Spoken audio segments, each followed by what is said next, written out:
Hoy vamos a contar una historia increíble, la de un hombre que, armado solamente con una dedicación gigante y una visión que parecía una locura, se propuso cambiar el destino de miles de jóvenes. Esta es la crónica de San Juan Bosco. Para que nos demos una idea de lo que estamos hablando, hay que viajar en el tiempo. Imagínense el Turín del siglo XIX, en plena revolución industrial. Sí, la ciudad crecía, pero ¿a qué costo? La miseria también crecía a pasos agigantados.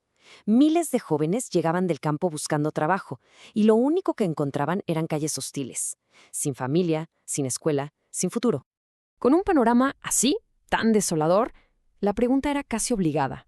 ¿De verdad era posible romper ese ciclo? ¿Qué se necesitaba para que toda una generación perdida encontrara un nuevo camino? Pues bueno, la respuesta iba a empezar con un solo hombre. Y es justo aquí donde arranca nuestra historia, con Juan Bosco, o como todo el mundo terminaría llamándolo, Don Bosco. Él era un sacerdote joven que venía de una familia muy humilde, y al llegar a Turín se topó de frente con una realidad que de verdad lo cambiaría todo para él. Fíjense, lo que vio en las cárceles de la ciudad lo dejó marcado. Vio a niños, algunos de apenas 12, 13 años, encerrados en condiciones que ni se imaginan. Pero lo peor no era el encierro, era que ahí adentro solo aprendían a ser mejores delincuentes. Salió de sus muros con una idea clarísima. Su misión no era reformar a los que ya estaban presos, sino evitar que otros siquiera llegaran a entrar. Y todito, empezó de la manera más simple que se puedan imaginar. Un día se encontró un joven huérfano, asustado, escondido en una sacristía. Se llamaba Bartolomé Garelli. En lugar de correrlo o regañarlo, don Bosco se le acercó, le sonrió y le ofreció ser su amigo. Le enseñó a rezar un Ave María y lo invitó a volver la siguiente semana, pero que trajera a sus amigos. Ese pequeño gesto de bondad, así de simple, fue la primera piedra de lo que él llamaría el oratorio. Y bueno, ese primer encuentro se multiplicó. A la semana siguiente ya no era 1, eran 9. Al mes, 25. Y al poco tiempo ya eran cientos de jóvenes que veían en Don Bosco un refugio, un lugar seguro. Pero claro, un grupo tan grande necesitaba un espacio físico. Y esa búsqueda se convirtió en una verdadera odisea. No, bueno, es que los corrían de todos lados.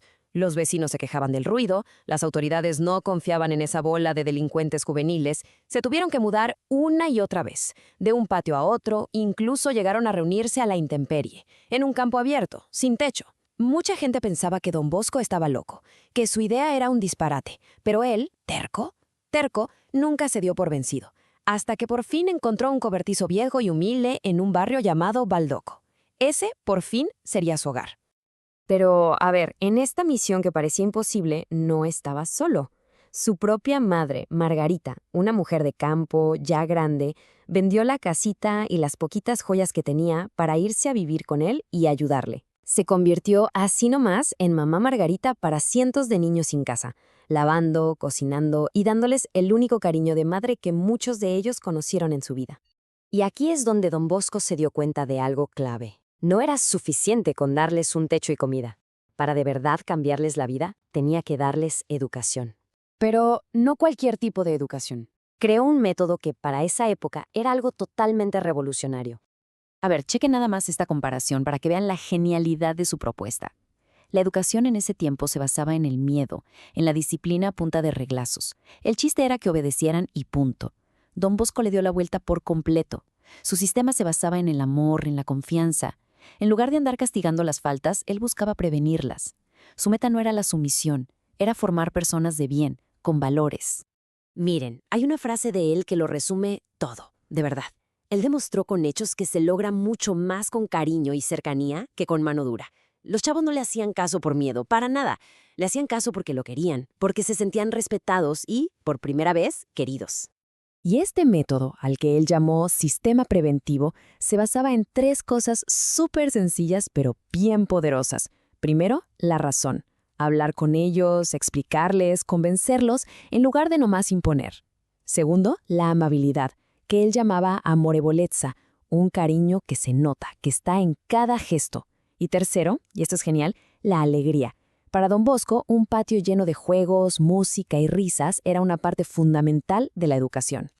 Y bueno, el impacto de todo esto fue inmenso, gigante. Lo que empezó con un encuentro casual en una iglesia se transformó en un movimiento que crecería más allá de su propia vida y se extendería por todo el mundo. No hay que olvidarlo, ¿eh? Todo esto que estamos contando empezó con un solo chavo, Bartolomé Garelli. Una persona a la vez. Así empezó todo. Ahora, prepárense para este número. Menos de 50 años después de ese primer encuentro, cuando Don Bosco murió, su obra ya atendía a 130.000 jóvenes en diferentes partes del mundo. 130.000.